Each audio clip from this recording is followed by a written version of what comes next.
Good afternoon, good evening. Welcome to season 2 of Managing Your Healthcare Benefits with Melissa Mully Tabor. Hi, that's me. Welcome. As we get ready for a new season and a new year, there is a lot of different things that's going to be going on this year. So let me take 2 steps back. And for those viewers who have not seen the podcast before, let me give you the logic and the premise behind the podcast. So essentially, what I talk about doing the podcast is how to utilize your healthcare benefits that you've purchased, right? So we know every year you sign up in the fall for these healthcare benefits. You may sign up and then they're going to take it out of your check every month on the course of the calendar year. Now, keep in mind, they're taking them out of your paycheck, but at the end of the day, ladies and gentlemen, do you really know what you're paying for, right? So last season, we talked about eye visits, the difference between an ophthalmologist and an optometrist. We also talked about how to use your mental health benefits, right? Because we know if you have medical care, then by default, you have mental health benefits.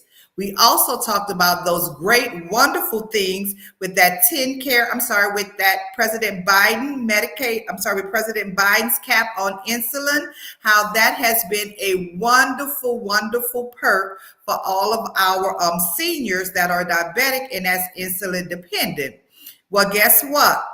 New year, new topics, new benefits. That's exactly right. Because everyone knows that come November, it becomes open enrollment. So during November, your employer will have benefit packets for you. You can get an HMO, a PPO, or all of those different types of plans. But this program talks about how to maximize the benefits that you're paying for out of your check on a yearly basis.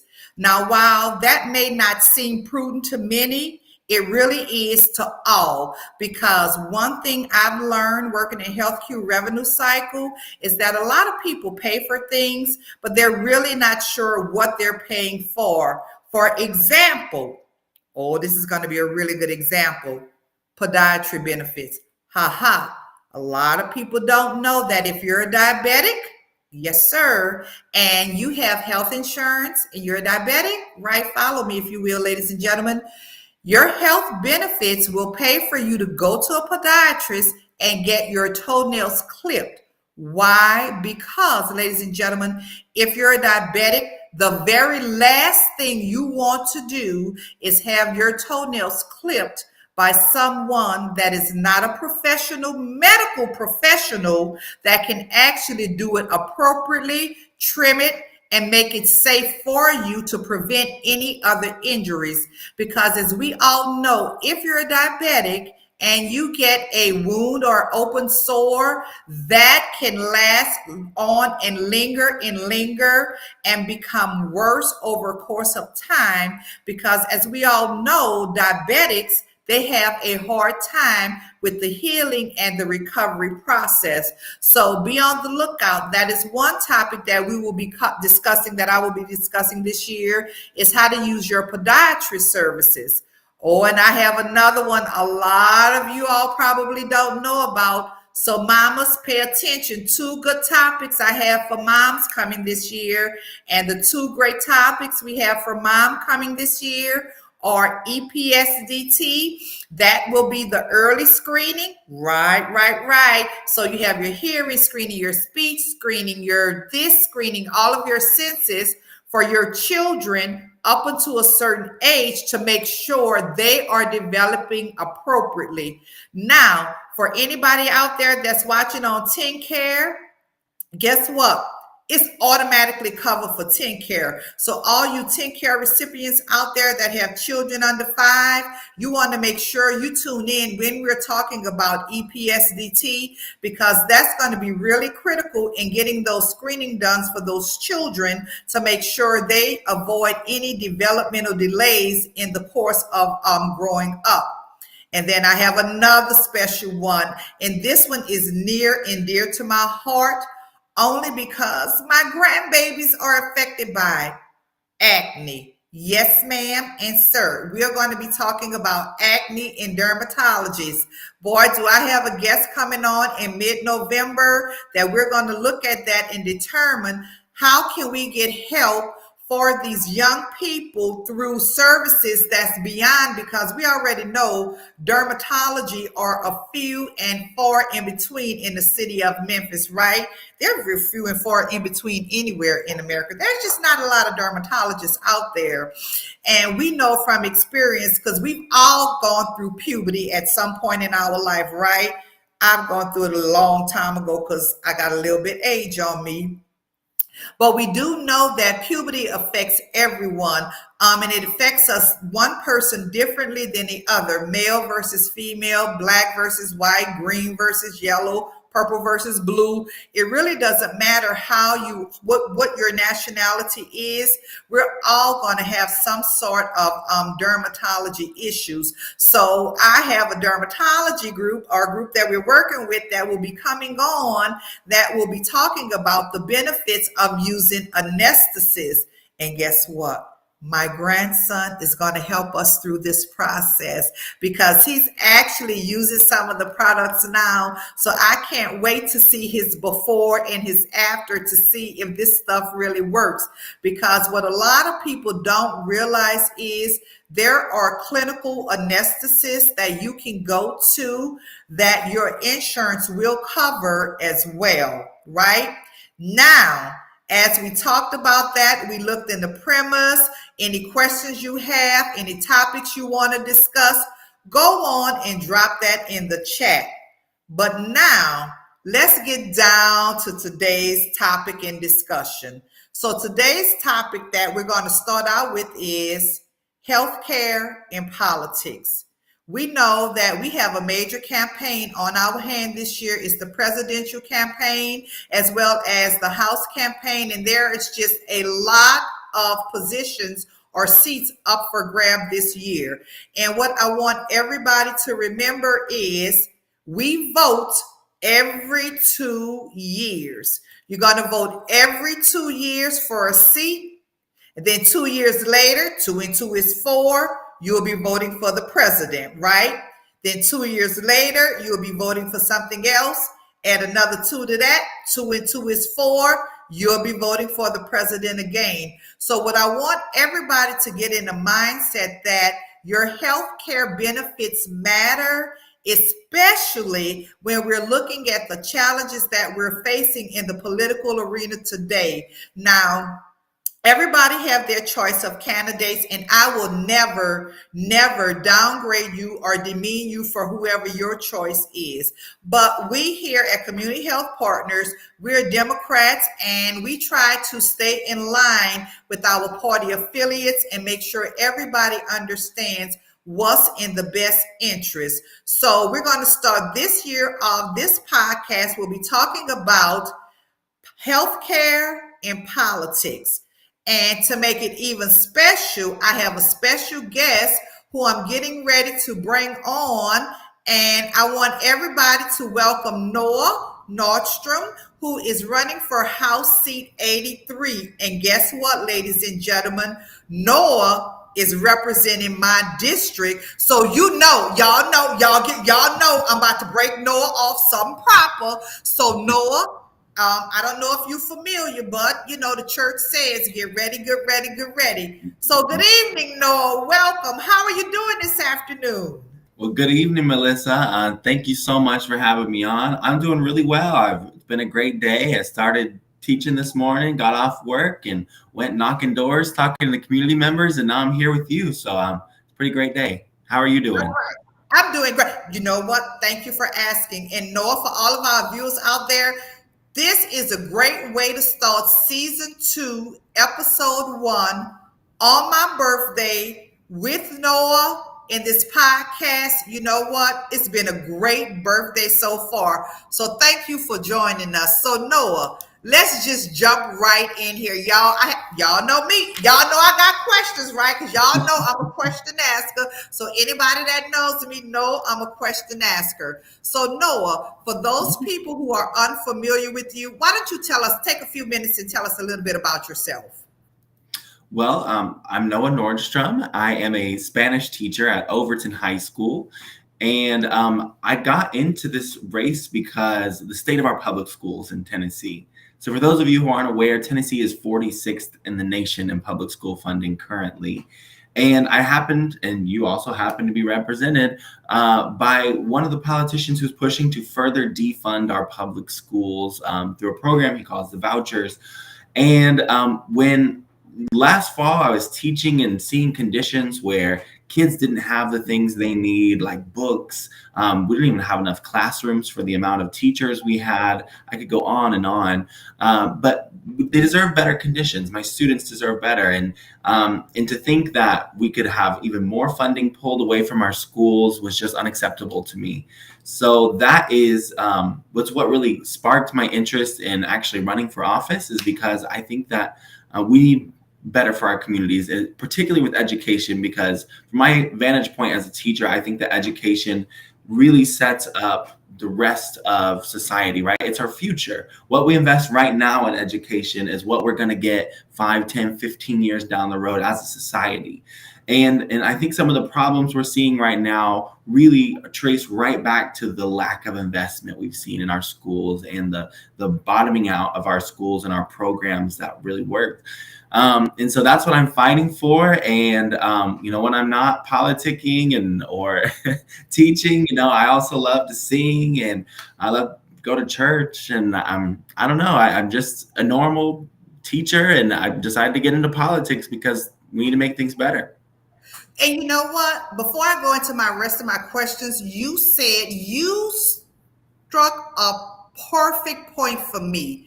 Most people who are watching know I'm a native New Orleanian, right? And so when I came to Memphis, they were having the fair here, and it just took all of the breath and the life out of me that Memphis school system is failing, but they're going to shut the school system down for a day for the children to go to a fair. I just thought that was one of the most weirdest, for the lack of a better term, things that I had ever saw. So you think this fair is more important, knowing that children in Memphis are deficient all the way around for the educational system. So I'm just so glad that education is at the top of your list, because that's really, really crucial. Well, I have to ask, what made you decide to actually become a Spanish teacher? Why you want to be a Spanish teacher? I mean, are you teaching Spanish as a second language, or how you doing that?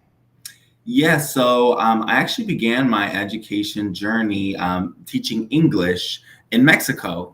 Fun fact, I lived in Mexico for 2.5 years, and I went to a language school there in Chiapas, where I learned all the techniques of education and becoming a teacher. And I spent a lot of time working in Mexico City, and I was teaching a mix of ages, some kids, but mostly adults who were learning English for their careers. And I really enjoyed that and really fell in love with teaching, just realizing that you can make such a direct impact in people's lives and help them reach the goals that they're trying to achieve in their life. And so when I decided to finish my degree in the United States, and I decided that I want to continue with my teaching journey. And so I did some research, and I decided that I really enjoyed teaching language.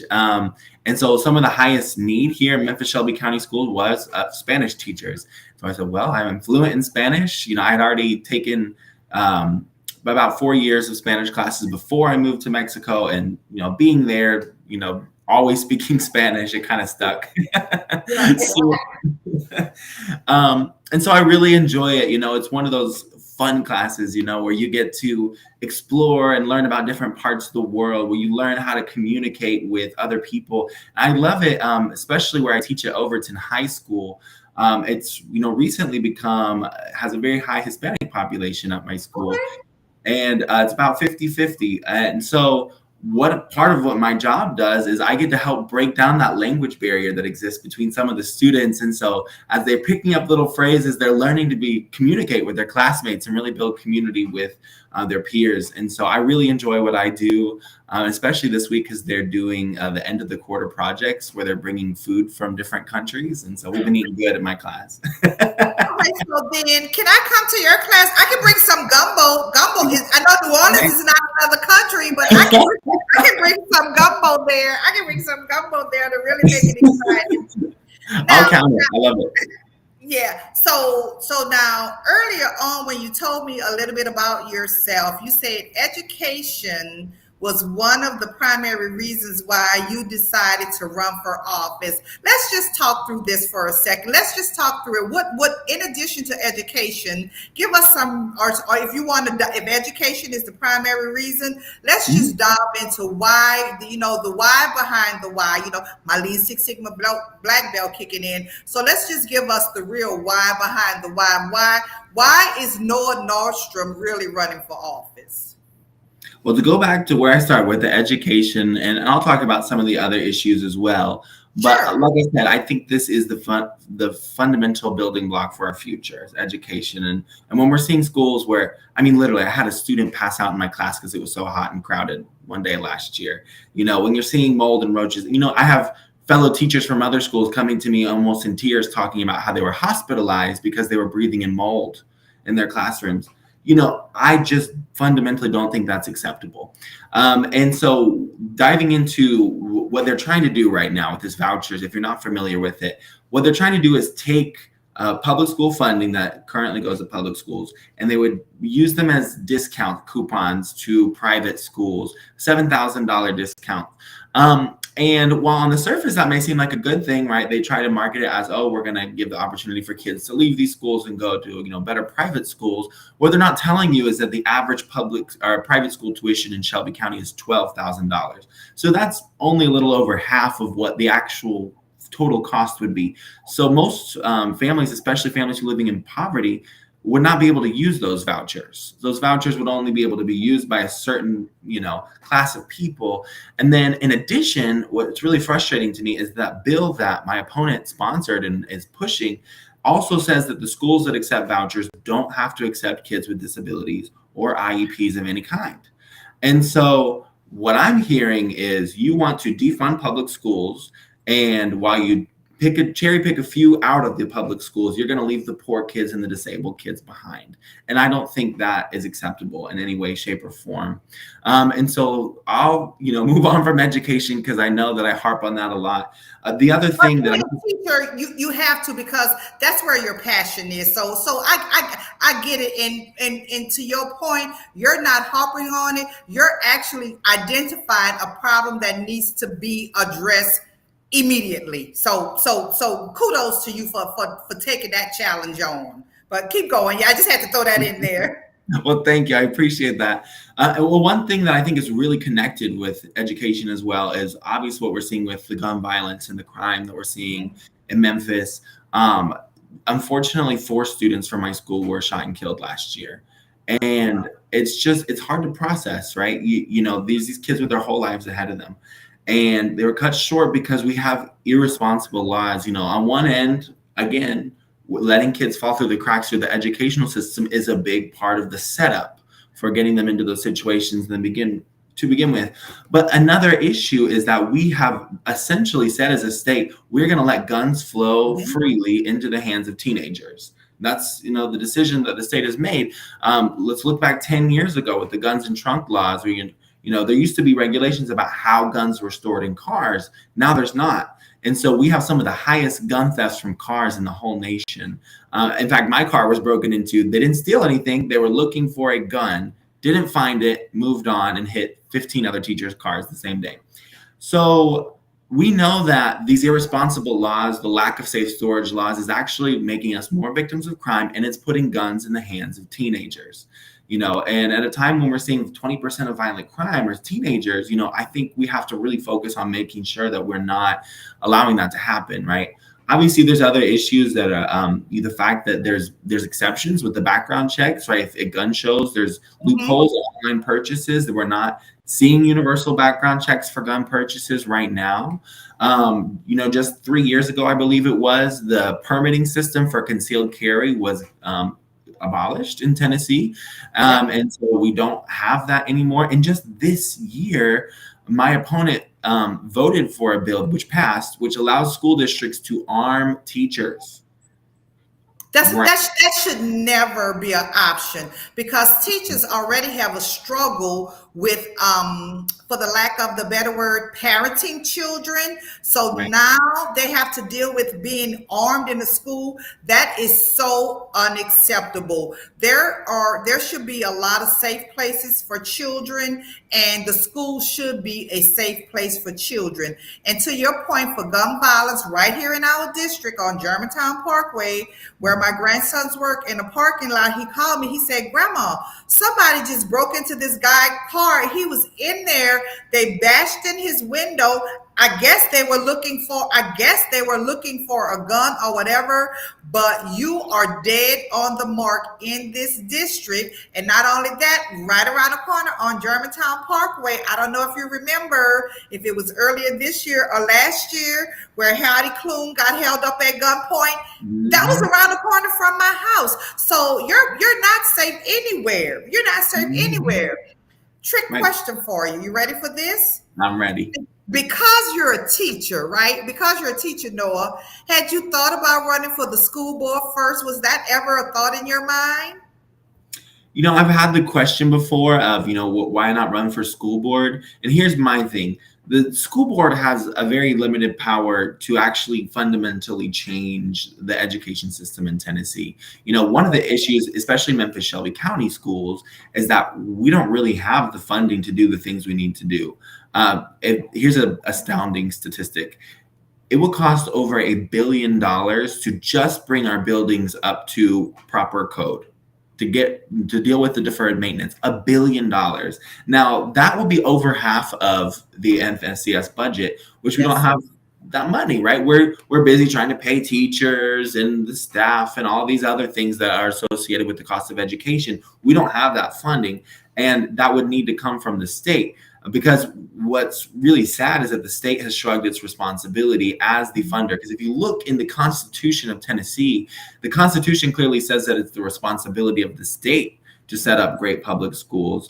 But for example, in Germantown Municipal School District, the state provides less than half of the funding for the school district. So, the schools out there are mostly being funded by the county and the city of Germantown.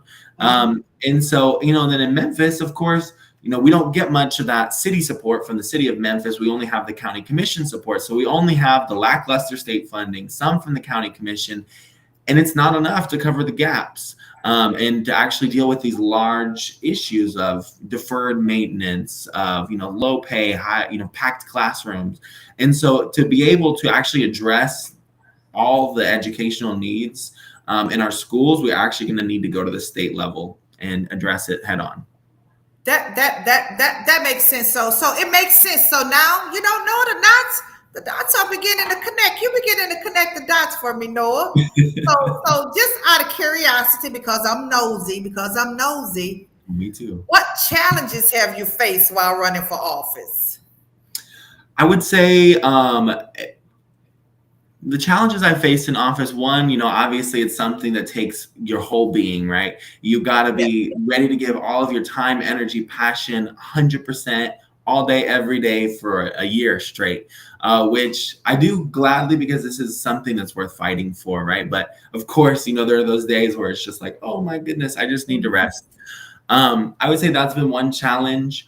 I would say, and really, I expected to face this worse, but not so much in reality. But some people underestimate me because of my age. I'm 26 years old, and so this we're thinking, oh, what does a 26-year-old know about politics? Little do you know, I do my research and I attend the board meetings. And I've behind the scenes, I volunteered and helped on a lot of campaigns since I was 18 years old, and I've never Okay. missed an election. So I think people, at first were like, oh, I want to see what he has to say, but as time goes on and they know that I've done my homework and I'm ready to, really advocate for our district, I think that's been dissipating.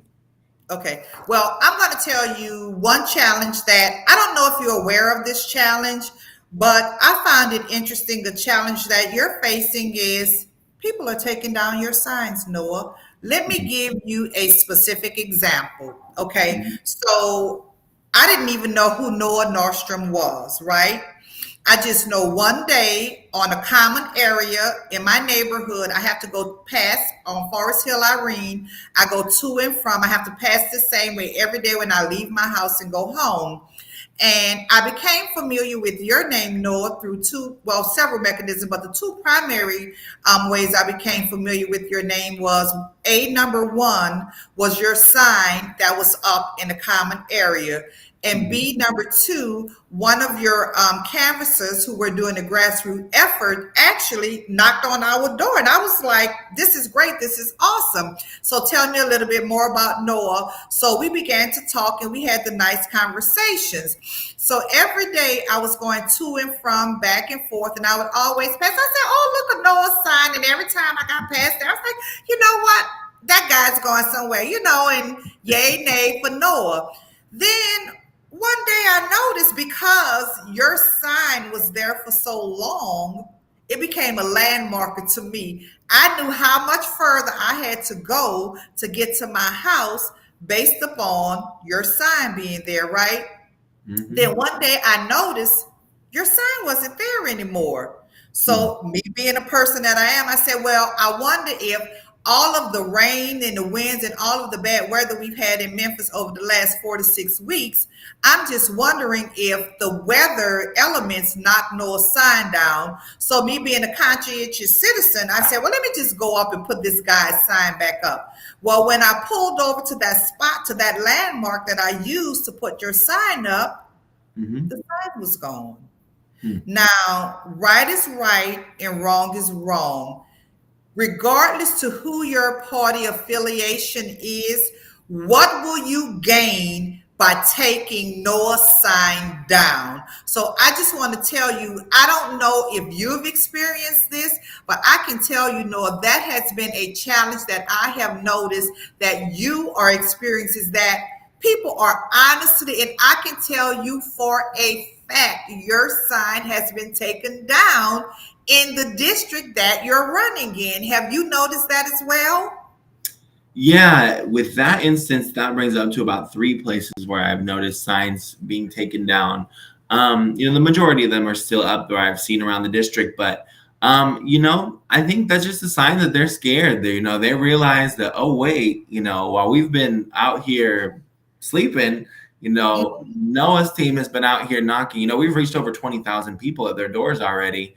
And I think they're starting to wake up and realize, this guy actually has a real shot of winning this district. And so they're going to stoop to whatever lows they need to taking down signs and, even making up lies. And I've seen that they're trying to start saying untrue things about me and negative attacks. But, that's par for the course in politics. They're going to stoop to those lows. But, as First Lady Michelle Obama said, when they go low, we go high. So I'm going to stick to That's the right. I'm going to, keep fighting for my students, for our schools, for all the zip codes in Tennessee. And so, they can try dirty tricks, but I think voters can see through that and want better than that. Right. So now let's get real down to why we have you here, Noah. This show talks about healthcare, okay? So we know there are the Republican Party does not like Obamacare, okay? Right. Well, actually, in all respect, It's Mhm. really the Affordable Health Care Act, right? I Right. don't know why they call it Obamacare. That's just not fair. That's just disrespectful. While he did what he needed to do, is just disrespectful. Let's call it what it is. So, what are your thoughts on the Affordable Care Act? Let's talk about that because I kind of got some mixed feelings about it, but you tell me yours and then I'll tell you mine. How about that? Since you're the guest, I'll let you go first. That sounds good. So the Affordable Care Act, I mean, obviously was historic. It really changed a lot of things about our healthcare system. First and foremost, the most important thing that I think it did was getting rid of, those basically banning them from denying coverage to people with pre-existing conditions, and that was just necessary. I mean, that's so immoral to think that you could be denied care because you had a pre-existing condition before. And so I am a fan of the Affordable Care Act in the sense that it got rid of that, and it said that all of us have the right to have health care. And so I think that's really important. Now, something that I didn't agree with is the individual mandate. I knew some people who were fined because they didn't have care, under the first few years. And so I think it was good that that individual mandate was taken away, because I don't think that punishing people who can't afford health care is That's right. is the way to go about things. And I will say that one of the residual issues that came through the Affordable Care Act, originally they designed it to where all the states would have to kind of opt in, but I think it was the Supreme Court case that said that states had the right to opt out. And so unfortunately, Tennessee, and I believe is it 13 still other states, Mhm. um, have not expanded Medicaid through the Affordable Care Act. And so that's a big hole I see in the plan, is that, the fact that there's this gap now between the extremely poor and the working poor. And the working poor are really left out, and aren't able to qualify for TennCare or Medicaid, but they're also not able to afford the plans. And so I think that's something that needs to be addressed. Obviously, in the state legislature, I would have the power to help advocate the Tennessee opts in, that we Mhm. expand Medicaid. That's long overdue. That's a decade overdue, right? 2 decades overdue, Noah, 2 decades overdue, because that is going to be the key to it, is expanding Medicaid. And then if they could just work on the cost of it and make it a little bit more affordable. And I think that's where the challenge and the struggle comes in for me, is that how could we work? It's good, it's working, and we need it. But the only caveat that I see, Noah, is somehow we need to make it a little bit more reasonable, because I have several friends who are on the Affordable Care Act, and that was one of the things they said. They love the benefits, they love to use it, and everything works. It's just a little bit expensive. But I'm optimistic, and I'm just going to have to infer as time goes on, as with all things, the prices will change and eventually it will begin to come down, because, as you said, once they expand Medicaid, that may decrease the number of people that is actually utilizing the Affordable Care Act, and it kind of will balance itself. It kind of will balance itself out in the end.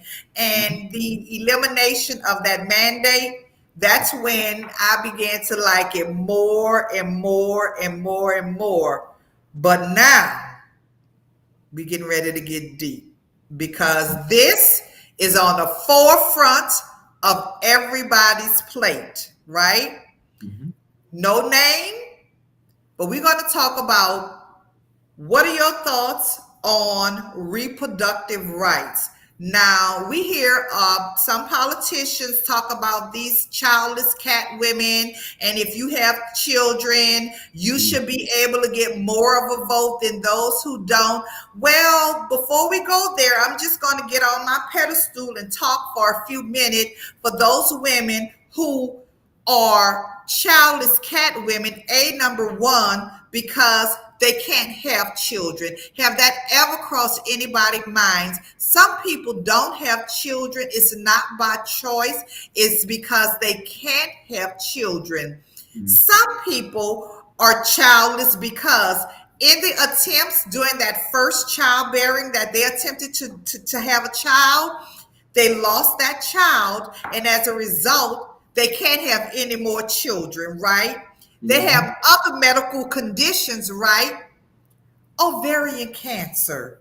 There's so many other conditions out here that are preventing women from having children that I'm even wondering, have these people ever even thought about this? Just because you have children, that does not make you any better of a person than a person that does not have children, because there are just so many women out here who want children that just don't have them.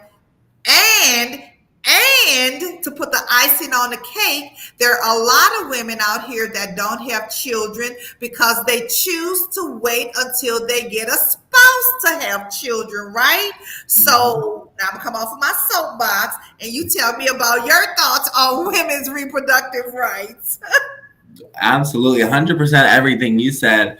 But yeah, what you were just saying really struck a chord with me that, these politicians don't see that women have value outside of childbearing. And that's wild to me, that they would reduce women essentially only to their ability to reproduce. And I think that's ridiculous and absurd and offensive. But going back to your question, reproductive rights. We first of all we need to get rid of the trigger ban in Tennessee. If you're not familiar with that word, the trigger ban was the total abortion ban that was put in place before Roe versus Wade even fell. It said that the day Roe versus Wade falls, we're banning abortion in Tennessee. And this passed a few years ago before the Supreme Court decision, and it's disastrous. I mean, there's a fellow candidate out in Clarksville area who was almost died, who had to be emergency rushed to New York City because she was having a miscarriage. And because she couldn't prove that she was dying in that moment, they would not give her the care she needed. So she ended up having to get emergency flown to New York City and was going into sepsis, as that she had to get this emergency abortion procedure, which was medically necessary. It was saving her life. And it's insane to me that we are putting women in harm's way like that. We already saw a report out of Georgia where 2 women died Mhm. because they were denied care, and that's deeply upsetting to me. And it completely goes against the claims of these politicians who say that they're pro-life. How could you claim to be pro-life if you are forcing women to die because they can't get the care they need? It makes no sense to me at all. So I think we need to get rid of that, and we need to trust women and trust doctors and families to make those decisions for themselves, because their narratives aren't true.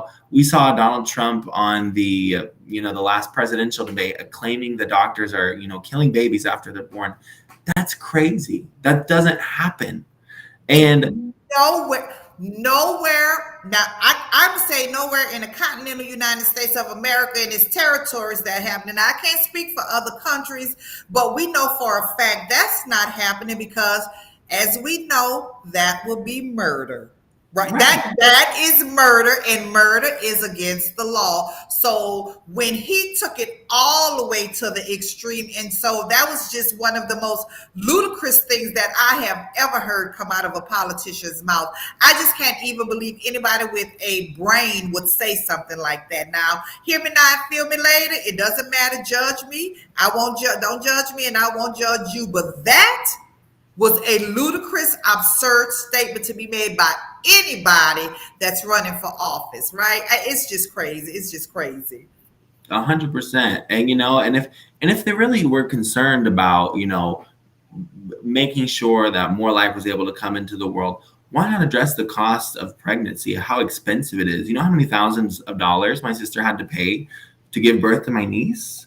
It Oh, I was know. yeah, it's crazy. And so if we're saying we're pro-life, this and that and the other, then why are we making it so expensive to have children and to have, pay for childcare? Why won't they address the childcare crisis? Why aren't we making baby supplies and diapers and formula and all these things more affordable? Because that would be pro-life, in my opinion.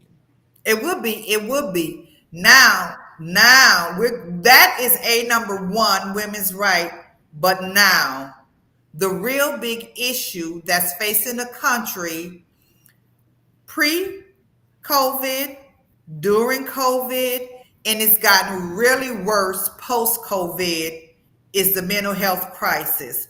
Now, from time to time, I do have an opportunity to listen to the county commission meetings, or every once in a while when I get a chance, I go out and go to their meetings and, just listen in, just to listen. And one of the issues, conversations that came up, if not at the last, or maybe the one before that, where the county commission was thinking about reappropriating funds from mental health to update the jail system. Now, based upon what we're talking about now, I can already tell that you're not a big fan of that, and I'm making a big inference on that.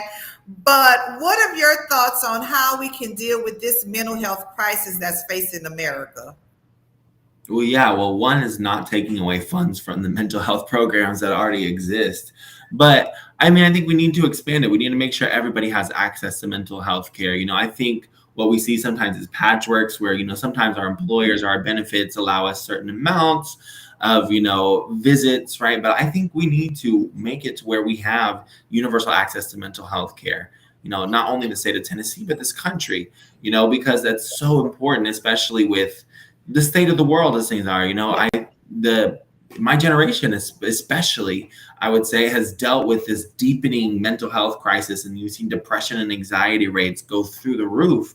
And it's not surprising when you've got poverty so high and gun violence wreaking havoc in our country, and our schools are not in order the way they should. We have so many factors which are causing all this stress. And so I think that we need to make sure everyone has access to mental health care, and then also deal with the underlying societal issues that are causing people to be so down and depressed and anxious. And so that's what I think about that. And the idea that we would take money away from that and then would send it to update jail cells, those need to be separate funds. If we need to update the jail to make it safer, great, but don't take away money from those who are struggling mentally to do that. Right. And that was one thing, one of the episodes we actually talked about is, and a lot of people don't realize, is how crucial and critical mental health benefits are. Because even if you're on TennCare, you still have access to mental health benefits. So all you people who are out there looking, just pull out your health insurance card and look on the back of your insurance card. And it has on there where you can go out and get these mental health benefits. You can call, you can get them authorized, as well as for those working people, you have your employee health programs, EPA, your employee assistance program, that provide for those mental health benefits. And a lot of people just don't get help because they are afraid to be judged. But who am I to judge you for seeking help? What is the difference with getting mental health care versus getting care for a common cold? You still have to go to the doctor. The only difference is, in this case, you're seeing a psychiatrist, where over here you're seeing a primary care specialist. Because I tell you, everybody needs somebody to talk to. Because when you go out, if I have a problem, okay, I have 6 sisters, right? If I have a problem and I call any one of my sisters, I can bet you a dime to a dollar, Noah, each one of those sisters is going to tell me something different on how to address what I'm going through. Because one's going to do it the right hand way, one's going to do it the left hand way, and they're going to all do it the way. Where if I was actually in front of a mental health professional, he would not, first of all, judge me, right? No, judgment-free zone. The second thing is, and a lot of people don't aware of this, maybe they are, that you can now do telehealth, right? Telehealth is so important. You can now get mental health care in the privacy of your own home. You don't have to go run out and talk to somebody in the office because you don't want anybody to see you. I'm going to grab this little phone right here. Everybody have their smartphones or whatever. You can take this smartphone and you can go in and you can get a provider and you can get your mental health services that you need, because it's truly, truly important to be able to come down from the struggles of life and be able to breathe. And just knowing that you have somebody to talk to and be able to, and be able to release it from, and just let it go. Now, on the flip side of that, we still got to go to God in prayer, because, but we also need to remember, If you read your Bible, I'm not trying to get biblical. I don't, because I'm not here to judge your biblical, but the Bible tells us that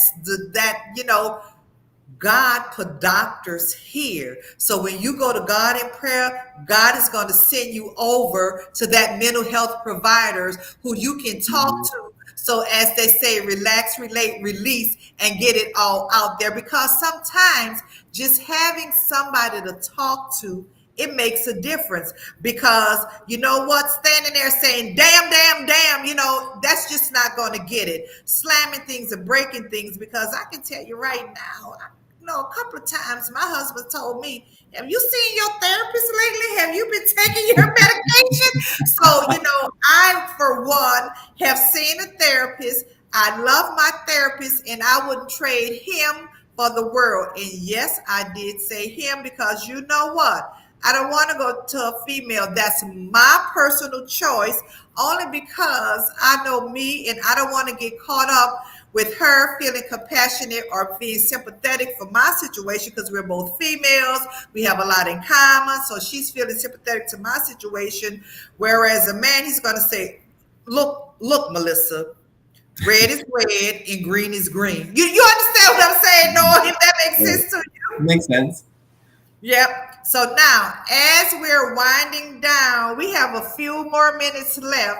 So before we go into this, what I want everybody to know is it is not too late to register to vote. Okay?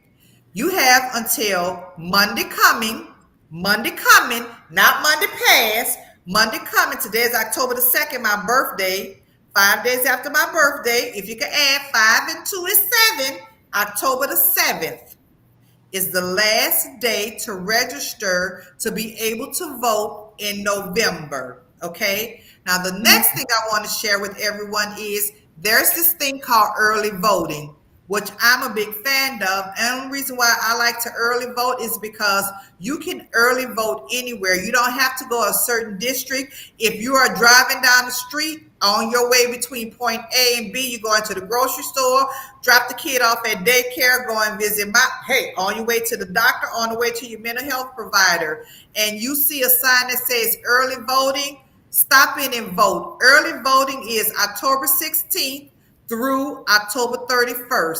So what I'm saying is, ladies and gentlemen, you can go all the way up to Halloween, go vote, then take those babies trick-or-treating.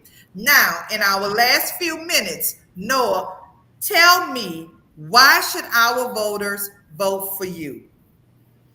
Well, y'all should consider voting for me because, one, we need an educator in the state house who understands how these policies affect our classrooms. Obviously, I talked already a lot about this whole voucher proposal, how Tennessee is almost last in public schools in the nation, and we have to change that. We don't have a choice, really, in my opinion, because this is the most important thing we can do. And so also let's just look at what's working and what's not working. We've had the same representative for almost 15 years now. And are things getting better on the key issues? Are schools in Tennessee going to the top? No, they're not. Is crime getting better? Is the gun violence getting better? No. Have we expanded Medicaid? Is the quality of healthcare across our state getting better? No. And so I think at some point when you try the same thing over and over and over again, and it's not working, you got to say we need to change course, because if not, that's the definition of insanity, right? Is expecting a different. Right, exactly. After doing the same thing over and over again. So it's time for a change in Tennessee. And I do want to say one thing. I think a lot of times, especially Democrats in Tennessee, we feel like our votes don't matter because we look at presidential elections and we think, we know how Tennessee is going to vote. Our voices don't really matter, so I'm just going to stay home. In fact, that is what has led to Tennessee being 51st in the nation in voting. We're below every other state and Puerto Rico in voting. Below Puerto Rico as well? Yes, we're 51st in the whole nation. And so that's because people don't think their voice matters anymore. And I've seen that going door to door, and especially in the more Republican parts of the district, in Germantown, people saying, oh my goodness, there's Democrats out here? I had no idea. And I say, hey, guess what? I just talked to 5 of your neighbors and they're voting for us too.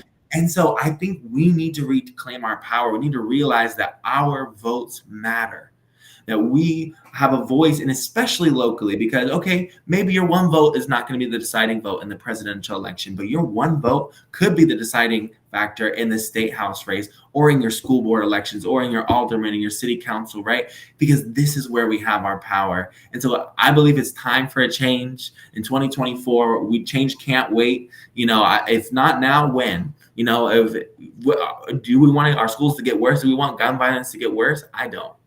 I'm ready to fight. And so if you're ready to see change, I ask that you vote for me during early voting, October 16th through 31st, or on election day, on November 5th. And if you can, you see this banner scrolling down here at the secure.iblue.com. That is the place where you can make a donation to my campaign.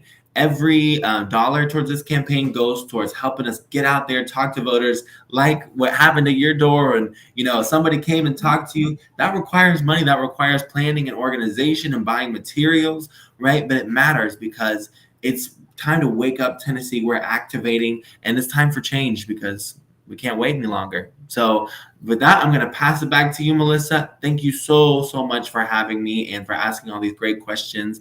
And happy birthday to my Libra friend. Thank Because you I'm curious, so we're air sign buddies. That's exactly right. So as we round this up, and as Noah said, on the bottom of the screen, you see that ticker running. No donation is too small. $5, $10, whatever you have to contribute, Noah will take it in, and it will go for a great cause, because I can tell you, every little bit helps. So as we come to the end, Noah, remind us of those early voting dates again. October 16th through the 31st, the last couple weeks of October, and then November 5th is election day. All righty. Well, with that being said, I will see you in 2 weeks. Remember, we're here the first and the third Wednesdays of the month. And once again, why have benefits and you're not going to use them? Thank you. And next time on Noah, when you're on here, we'll be having a celebration. So we thank everybody for joining, and I'll see y'all next time. Bye-bye.